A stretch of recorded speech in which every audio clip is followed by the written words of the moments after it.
రామ్ చరణ్ గారి game changer movie ఉంది కదా. సో ఈసారి ఎలా ఉండబోతుంది? దీని మీద ఎక్స్పెక్టేషన్ ఏంటి? ఎక్స్పెక్ట్ ద అన్ఎక్స్పెక్ట్ అన్నారు బ్రో. గేమ్ చేంజర్ అలాగే ఉంటుంది.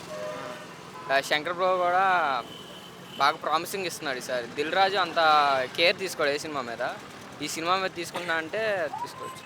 కార్తిక్ సుబ్బరాజు కూడా చెప్తున్నారు చాలా స్కోప్ ఉందని మూవీకి. మరి ఏమవుద్దాం మరి చూడాలి. టీజర్ చూసారా? ఎలా అనిపించింది? ట్రైలర్ చూసాం బ్రో. ఇప్పటికీ ఒక 50 టైమ్స్ చూస్తుంటాను ట్రైలర్. చాలా డీటెయిలింగ్తో చాలా బాగుంది బ్రో. రామ్ చరణ్లో మీకు నచ్చింది ఏంటి? నచ్చిందంటే ఏం నచ్చిందో చెప్పలేం బ్రో. ఏం నచ్చిందని చెప్పలేం. రామ్ చరణ్ గారు మరి ఈ మూవీ ద్వారా చాలా గ్యాప్ వచ్చింది కదా, 5 years తర్వాత చూస్తున్నారు కదా, ఎలా అనిపిస్తుంది బ్రో? అసలు RRRకి చాలా కష్టపడి వెళ్ళాం బ్రో. అసలు ఫస్ట్ డేకి బెనిఫిట్ షోకి దొరకకపోతే ఫస్ట్ డేకి చాలా కష్టపడి వెళ్దాం.